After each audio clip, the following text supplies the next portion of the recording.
Advocate R V Rajesh, ഇത്രയും കാലം ചോദിക്കാനും പറയാനും ആരും ഉണ്ടായിരുന്നില്ല. എന്ത് തോന്നിയാസവുമാകാമായിരുന്നു. തിരുവനന്തപുരം കോർപ്പറേഷൻ്റെ കൈവശമുള്ള കെട്ടിടം വട്ടിയൂർക്കാവ് MLA VK പ്രശാന്ത് തുച്ഛമായ വാടക പോലും കൊടുക്കാതെ 872 രൂപ പ്രതിമാസം വാടക എന്നാണ് മനസ്സിലാക്കുന്നത്. അതും ശാസ്തമംഗലം പോലുള്ള ഒരു സ്ഥലത്ത് ആ 872 രൂപ വാടക പോലും കൊടുക്കാതെ ഓഫീസായി ഉപയോഗിക്കുകയായിരുന്നു. നേരത്തെ ശാസ്തമംഗലത്തിൻ്റെ കോർപ്പറേഷനിലെ പ്രതിനിധിയായിരുന്ന ബിന്ദു ശ്രീകുമാറിൽ നിന്നുമാണ് VK പ്രശാന്ത് ഈ കെട്ടിടം കൈവശപ്പെടുത്തിയത്. മുൻ മേയറായതിൻ്റെ ധാർഷ്ട്യം സ്വാഭാവികമായും പ്രശാന്തിന് ഉണ്ടാവും. എന്തായാലും ശാസ്തമംഗലം കൗൺസിലർ R ശ്രീലേഖ ഇപ്പോൾ കള്ളി വെളിച്ചത്താക്കിയിരിക്കുന്നു. കൗൺസിലർക്ക് ഓഫീസായി ഉപയോഗിക്കാൻ ആ കെട്ടിടം വിട്ടുതരണമെന്ന് അഭ്യർത്ഥിച്ചു. അഭ്യർത്ഥനയെ പ്രശാന്ത് ആക്രോശമാക്കി. മാത്രമല്ല അതിനെ രാഷ്ട്രീയവൽക്കരിച്ചു. ആരും അറിയാതെ ഒഴിഞ്ഞുകൊടുത്ത് മാന്യമര്യാദയ്ക്ക് ഇറങ്ങിപ്പോവേണ്ട പ്രശാന്ത് ഇപ്പോൾ സ്വയം അപഹാസ്യനായിരിക്കില്ലേ അഡ്വക്കേറ്റ് രാജേഷ്? തീർച്ചയായും അങ്ങനെ വേണം കരുതാൻ. പക്ഷേ നമുക്കിപ്പോൾ നമ്മൾ ആലോചിക്കേണ്ടത് ഒരു ത്രിതല പഞ്ചായത്തിലെ തെരഞ്ഞെടുപ്പ് കഴിഞ്ഞു.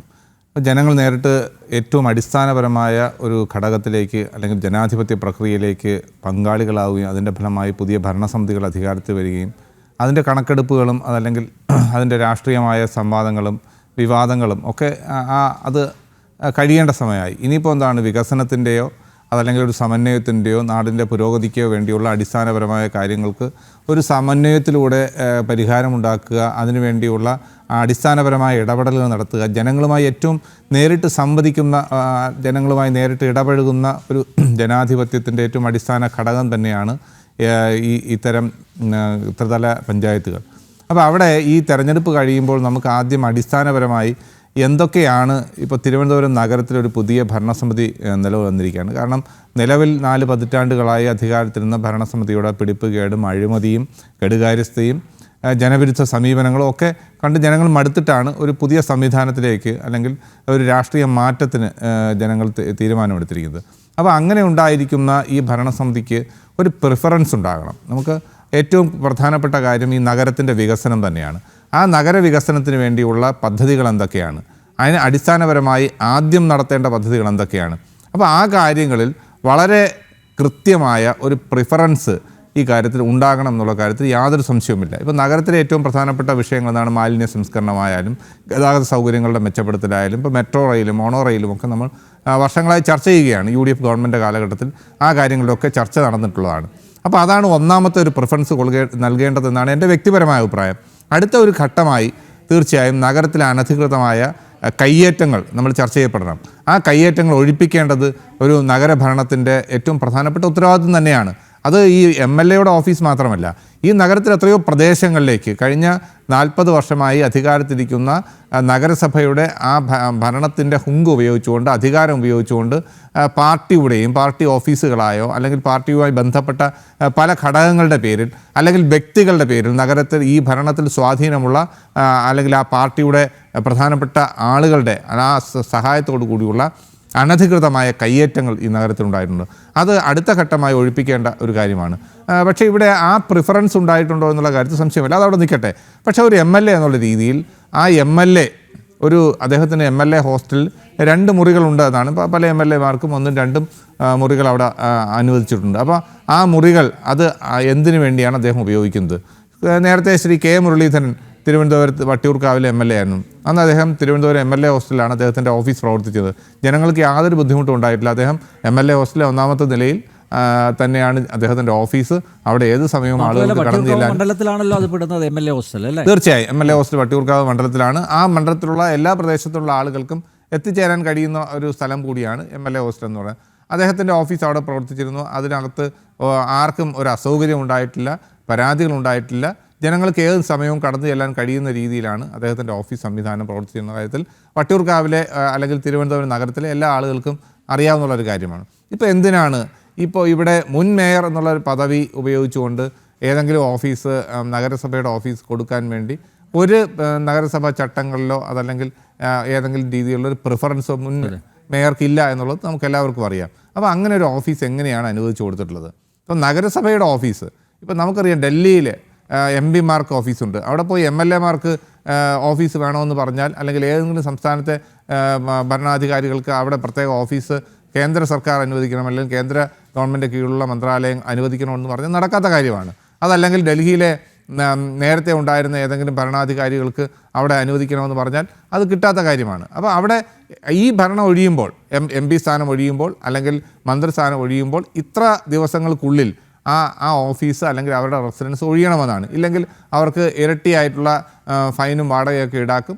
അതല്ലെങ്കിൽ നിർബന്ധപൂർവ്വമായി എവിക്റ്റ് ചെയ്യുന്നത് നമ്മൾ കാണാൻ കഴിയും. ഇപ്പോൾ സുപ്രീം കോടതി ജഡ്ജി ആയിരുന്ന ആളുകളുടെയൊക്കെ വസതി ഒഴിവാക്കുന്ന വിവാദങ്ങളൊക്കെ നമ്മൾ കണ്ടതാണ്. അതാണ് ഇന്ത്യയിൽ സാധാരണയുള്ള ഒരു നിയമം എന്നുള്ള രീതിയിൽ ഓരോ പ്രിഫറൻസുകൾ നമുക്കുണ്ട്. MLA ഹോസ്റ്റലിലേക്ക് തിരുവനന്തപുരം നഗരസഭയിലെ ഏതെങ്കിലും കൗൺസിലർക്ക് MLA ഹോസ്റ്റൽ റൂം അനുവദിക്കാൻ കഴിയുമോ എന്ന് ചോദിച്ചാൽ അവിടെ ഓഫീസ് അനുവദിക്കാൻ കഴിയുമോ? ഒരിക്കലും അനുവദിക്കാൻ കഴിയില്ല. അവിടെ അധികാരം സ്പീക്കർക്കാണ്. അപ്പോൾ സ്പീക്കറുടെ അധികാരം ഉപയോഗിച്ചുകൊണ്ട് MLA എന്നുള്ള പ്രിഫറൻസ് ഉപയോഗിച്ചുകൊണ്ട് 2 റൂമുകൾ MLA ഹോസ്റ്റൽ ഹോൾഡ് ചെയ്യുമ്പോൾ തന്നെ ഇപ്പുറത്ത് കോർപ്പറേഷൻ്റെ അധികാരത്തിലുള്ള ഒരു ഹെൽത്ത് സെൻറ്ററിൽ അവിടെയുള്ള റൂമുകൾ, അവിടെ കൗൺസിലർമാർക്ക് കോർപ്പറേഷൻ്റെ കെട്ടിടങ്ങൾ റൂം അനുവദിക്കാറുണ്ട്. അതിനകത്ത് നമുക്ക് തെറ്റ് പറയാനും കഴിയില്ല. അവരുടെ പ്രവർത്തനങ്ങൾ, കൗൺസിലറുടെ പ്രവർത്തനങ്ങൾ ജനങ്ങൾക്ക് കൂടുതൽ രാജേഷ്, അതിന് പുറമെ വട്ടിയൂർക്കാവ് യൂത്ത് ബ്രിഗേഡ് എന്ന് പറഞ്ഞ ഒരു ഓഫീസും എടുത്തിട്ടുണ്ട് MLA. അപ്പോൾ എന്തിനാണ്? അപ്പോൾ അത് ലക്ഷക്കണക്കിന് രൂപ വാടക കൊടുത്തിട്ടാണ് തിരുവനന്തപുരത്ത് ഈ ശാസ്താമംഗലത്തിനടുത്ത് തന്നെ അദ്ദേഹത്തിൻ്റെ ഒരു ഓഫീസ് പ്രവർത്തിക്കുന്നുണ്ടെന്നാണ് എനിക്ക് ലഭിച്ചത്. ആ KPC ഓഫീസിനൊക്കെ സമീപമായിട്ട് ഒരു വലിയ ഓഫീസ്, അത് 10,000 സ്ക്വയർ ഫീറ്റുള്ള ഒരു കെട്ടിടത്തിൽ ലക്ഷക്കണക്കിന് രൂപ വാടക കൊടുത്തിട്ട് ഒരു കെട്ടിടം, അവിടെ എന്തുകൊണ്ട് ഇദ്ദേഹത്തിന് ഓഫീസ് പ്രവർത്തിച്ചുകൂടാ? അപ്പോൾ ഇവിടെ നഗരത്തിൽ അത്തരത്തിലൊരു ബിൽഡിങ് വാടകയ്ക്ക് എടുക്കണമെങ്കിൽ ഒരു പക്ഷേ 10,000-50,000 രൂപ ശാസ്താമംഗലം പോലുള്ള പ്രദേശത്ത് വാടക കൊടുക്കേണ്ടി വരും. ഏറ്റവും കുറഞ്ഞ് 40,000 രൂപയെങ്കിലും വാടക ഒരു ഓഫീസ് കെട്ടിടത്തിനുള്ള ഒരു പ്രദേശത്താണ് അദ്ദേഹം 850 രൂപയ്ക്കുള്ള വാടകയ്ക്ക് ഒരു കെട്ടിടത്തിൽ അദ്ദേഹത്തിൻ്റെ ഓഫീസ് പ്രവർത്തിക്കുന്നത്. എന്തിനാണ് ഇതിൻ്റെ ആവശ്യം? അദ്ദേഹത്തിന് ലക്ഷങ്ങൾ വാടക കൊടുത്ത് മറ്റൊരു ഓഫീസ് ശാസ്താമംഗലത്ത് തന്നെ ഉള്ളപ്പോൾ, MLA ഹൗസിൽ 2 മുറികളുള്ളപ്പോൾ നഗരസഭയുടെ കെട്ടിടം അവിടെ വാടകയ്ക്കാണ് എന്നാണ് അവകാശപ്പെടുന്നത്. ആ വാടക എന്നുള്ളത്, എന്നാൽ പിന്നെ നഗരത്തിൽ തന്നെ മറ്റൊരു MLA ഉണ്ട്, ആൻ്റണി രാജു. അദ്ദേഹത്തിന് സ്വാഭാവികമായും നഗരത്തിലെ കോർപ്പറേഷൻ്റെ കെട്ടിടം അനുവദിച്ച് കൊടുക്കേണ്ടതല്ലേ? അതല്ലെങ്കിൽ കടകംപള്ളി സുരേന്ദ്രൻ ആവശ്യപ്പെട്ടാൽ അത് കൊടുക്കേണ്ടതല്ലേ? അപ്പോൾ ഈ നഗരസഭയുടെ കീഴിൽ വരുന്ന എല്ലാ MLA മാർക്കും കെട്ടിടങ്ങളോ മുറികളോ അനുവദിച്ച് കൊടുക്കാൻ നഗരസഭ തയ്യാറാവുന്നുണ്ടോ? അപ്പോൾ ഇല്ല. അപ്പോൾ ഇതൊരു അൺഡ്യൂ ഇൻഫ്ലുവൻസ് ആണ്. അത്തരത്തിലൊരു നഗരസഭയുടെ ഒരു കെട്ടിടത്തിലേക്ക് ഭരണസ്വാധീനം, അല്ലെങ്കിൽ കോർപ്പറേഷനിലെ ഭരണത്തിലിരിക്കുന്ന പാർട്ടിയുടെ സ്വാധീനം, അതിൻ്റെ നേതാവ് എന്നുള്ള പ്രിഫറൻസ്, അത് ഉപയോഗിച്ചുകൊണ്ട് അത്തരമൊരു തീരുമാനം നഗരസഭ എടുക്കുന്നത് ആ തീരുമാനം തന്നെ നിലനിൽക്കുന്ന തീരുമാനമല്ല. ആർക്കും കെട്ടിടം വാടകയ്ക്ക് കൊടുക്കാനുള്ള അധികാരമുണ്ട്. പക്ഷേ അതിന് കൃത്യമായ വാടക നിശ്ചയിക്കണം. അത് ഏതൊക്കെ കെട്ടിടങ്ങളാണ് വാടകയ്ക്ക് കൊടുക്കുക? ട്രിഡയുടെ കീഴിലുള്ള കെട്ടിടങ്ങൾ വാടകയ്ക്ക് കൊടുക്കാറുണ്ട്. നഗരസഭയ്ക്ക് കീഴിൽ വരുന്ന പല ബിൽഡിങ്ങുകളും നഗരസഭ വാടകയ്ക്ക് കൊടുത്തിട്ടുണ്ട്. അപ്പോൾ ഇതെല്ലാം പരിശോധിക്കേണ്ടതുണ്ട്. കഴിഞ്ഞ കാലാകാലങ്ങളിൽ ഇത്തരം തുച്ഛമായ വാടകയ്ക്ക് അനധികൃതമായ ആരെങ്കിലും അവിടെയൊക്കെ കയ്യേറി വെച്ചിട്ടുണ്ടോ? ഇവിടെ വാടക കൊടുക്കാതെ ആളുകൾ അതാത് ബിൽഡിങ്ങുകൾ ഹോൾഡ് ചെയ്യുന്നുണ്ടോ? ഈ കാര്യങ്ങളൊക്കെ കൃത്യമായ പരിശോധന വേണം. അത് പരിശോധിക്കേണ്ടത് മാറി വരുന്ന നഗരസഭയ്ക്ക് അതിൻ്റെ ഉത്തരവാദിത്വമുണ്ട്. അത് അവർ തീരുമാനമെടുത്ത് മുന്നോട്ട് പോകണം. പക്ഷേ ഇതിൽ എൻ്റെ ഒരു അഭിപ്രായ വ്യത്യാസം ഇതിനകത്ത് പറഞ്ഞാൽ, ഇതല്ല ആദ്യത്തെ പ്രിഫറൻസ്. ഒരു നഗരത്തിൻ്റെ വികസനത്തെക്കുറിച്ചുള്ള കൺസെപ്റ്റ് ഉണ്ടാക്കുക, ആ കൺസെപ്റ്റ് അനുസരിച്ചുള്ള ഒരു പ്ലാനിങ് ഉണ്ടാക്കുക, അതനുസരിച്ചുള്ള നഗരത്തിൻ്റെ വികസനത്തെക്കുറിച്ചുള്ള ചർച്ചകൾ ഉണ്ടാകുക.